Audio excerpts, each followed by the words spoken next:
All right. Well, it's good to see some familiar faces. Coach Pittman said some nice things about me. Really grateful to him that had me back here. He's a huge influence on my life, my career. So it's an honor to be back working for him. I'd like to thank Mr. Yurachek too. It was really good to me in the process of getting hired here and good to my wife. So don't have a lot to say other than it's good to be back and excited to get going. Wanted to ask you about what you've done since you've been back. I know straight up recruiting, evaluating, talent on hand. What's it been like? Uh, got on a 5 a.m. bird the day after we signed and went watch transfers for 12 hours and went recruiting. And so that's been the priority. That's the priority this time of year. Everybody knows that, and so you don't have a lot of time to do much else. And so you mix in seeing a home here and there and trying to sell your house somewhere and make sure your wife and daughter are doing good. But the priority's been just finding some guys for today. I'm curious how much you've watched this program and situation from afar with your journey, and I mean, maybe kept your eye on this position. Well, I mean, here's the deal. I got my master's from here, and I take a lot of pride in that. And I have, paid a lot of attention to the program every season. You guys on ESPN app, you can pick your favorite teams where you get all their updates. Well, the Hogs have been on my ESPN app for 10 years. So I've known just about everything that's gone on, and I love this place. It's close to the house. Grew up in Kansas City. So um, it's a really important place to me. So I have paid plenty of attention to it. It was important for you guys to keep, your best players on the offensive line and also bring in some guys to compete with them. Just your thoughts on your three new transfer additions primarily. Well, the most important thing I think in the transfer portal for me was getting the right guys.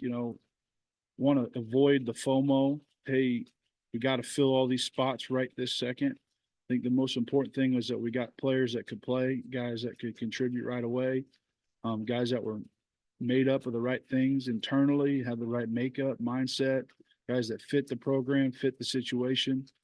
And that was what we did. And so, the guys, Keyshawn was obviously already in the mix here. I tried to recruit him at Baylor, had no chance. So that was a good surprise when I got here. And then, adding Addison and Junior Carmona, just guys that love football. I mean, that was the priority, is guys that love to play the position, have a passion for playing the position, have the makeup inside to do hard things, because it is a thankless job. It's a thankless position. And we talk to these guys in recruiting. The offensive line world is you can kick a guy's rear end for 67 plays, but if he gets 3 sacks, he's SEC Player of the Week, and Aunt Pam up in the stands thinks you're a bum. And so I think that's one of the things that you have to be ready for to play that position in this league. And that was the important thing, is finding guys with the right mentality. Coach Mason Choate, hogbeat.com. Welcome back to Fayetteville. Thank you. The offensive line obviously had a tough year last year, but it seems like there's, a lot of talented guys in that room. I'm curious if you've, watched tape on any of the guys that are coming back and if anybody's impressed you so far. I think it's an impressive room. I mean, I think it's important to recognize, when I met with the guys my one day here, they were still all in town, is it's not like the room is full with a bunch of bums. That's not the case. They were recruited here for a reason. They wear that jersey proudly, and they have a lot of pride. And it was a hard year. I mean, my impressions are that you have guys that are hungry and they want to be good. They want to be coached, and they have a lot of pride in themselves and being Razorbacks. And so when you have pride and guys that love to play the game, you got a chance to make something out of somebody. And so I think the challenge for everybody that we talked about was to leave 23 behind us. We had a meeting, we aired out a lot of things and talked through a lot of things, and we said we're going to leave it in 2023 right where it belongs. And when guys come back in January, we need to be refreshed and refocused, and I think we'll do that. It seems like when you were hired, a lot of the same former players that were, played under Pittman were super excited for you to be hired because you were here at the same time. Just have you talked to any of the guys that, you knew when you were here the previous time? How's that been? Well, I've been talking to those guys since I was here. I mean, I think that's part of my style of coaching, is building relationships and being really close with your players. And You know, I've talked to a lot of those guys, and I still talk to guys that maybe some people don't remember very much. You know, I talked to Austin Beck and Cordell Boyd and those guys that maybe weren't as glorified all conference guys, but guys that meant a lot to me and meant a lot to this program and what they gave to this place. And so I've never really stopped talking to those guys over the years. So it was just excited. They were just excited for me. Coach, you kind of talked a little bit about it just a moment ago when you're looking at players like in the portal, what you're looking for, the mental side of it. But when you're looking at a guy like Carmona, for example, in the Mountain West, are there traits that you can see like on film, like things like that you think, okay, that could translate to the SEC?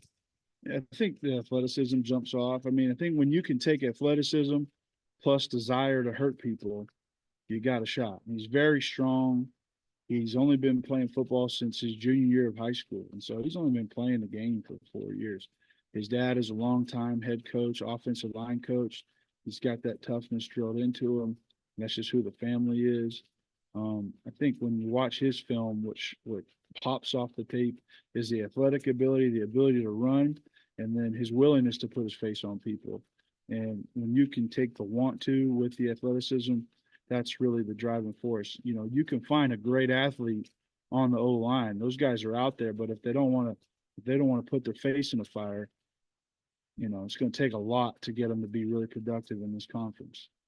And you mentioned having, the Arkansas alerts on the ESPN app and everything. I'm curious, when this position came open, did you reach out to Coach Pittman to ask about it, or did he reach out to you, or how did that process play out? I mean, me and Coach Pitt talked quite a bit, and he had brought it up to me that there's a chance there's going to be some changes and would I be interested? And I mean, didn't take me but 5 milliseconds to say yes. So, and my wife. So it was a no-brainer. Eric, I get that wherever you were coaching, you were committed to that place, but was this a place you always wanted to get back to? I mean, I don't know, maybe dream job's too strong a term, but just was Arkansas always the place you wanted to be? I mean, Sam's talked about that from his perspective. Well, I mean, I was a JUCO coach. I was a D2 coach and a JUCO coach when Coach Pittman hired me as a GA. And so I had no frame of reference for what Division I football looked like. I mean, I played in front of dozens of screaming fans in college. And so when I got here and I got exposed to Division I football, the SEC, the coaching that was going on in this building, this place has a great combination for me and my family. Again, half of my family lives in Kansas City. It's very close by. Being in the SEC and being close to home, I don't see a better combination out there for me. And so, has this always been a place that I wanted to get back to? 100%. I mean, I said this a couple weeks ago. I feel like everything that I've done in my career was to get an opportunity to come back here and be the line coach at Arkansas. And that was my goal. And I've had other opportunities to coach other places in the SEC, and I chose not to. And when this one came about, it took me a very short amount of time to say yes. So I always want to be back. The center spot, Sam was up here talking. You heard him talking about the importance of finding that guy after the tackles. Can you maybe expound on that a little bit? Well, center just starts everything. It's the tone setter. Center's typically your best brain in the room. If not, another guy might be close, but you need somebody that can handle a lot of information, digest a lot of pictures, and be able to spit out words and be able to translate things from visual and get them out verbal. Got to be a great communicator, great leader. The center's got to be the first guy to run in the burning building. He's got to be the guy that's willing to go first and willing to lead, have great volume, and that sets the tone for the rest of the guys. And just the leadership. I mean, just the way a center makes a call sets the tone for the whole thing. And if he whispers it or he says it in a meek way, I think you're setting yourself up for a soft play. You have a center that steps up to the line of scrimmage and makes his ID and has confidence and provides confidence to the rest of the group.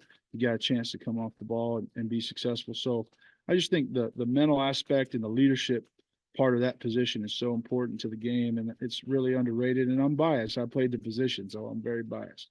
But I think it's just such a tone setter for your whole offense. Center and the quarterback are the only two guys that touch the ball on every play. All right. Thank you, guys.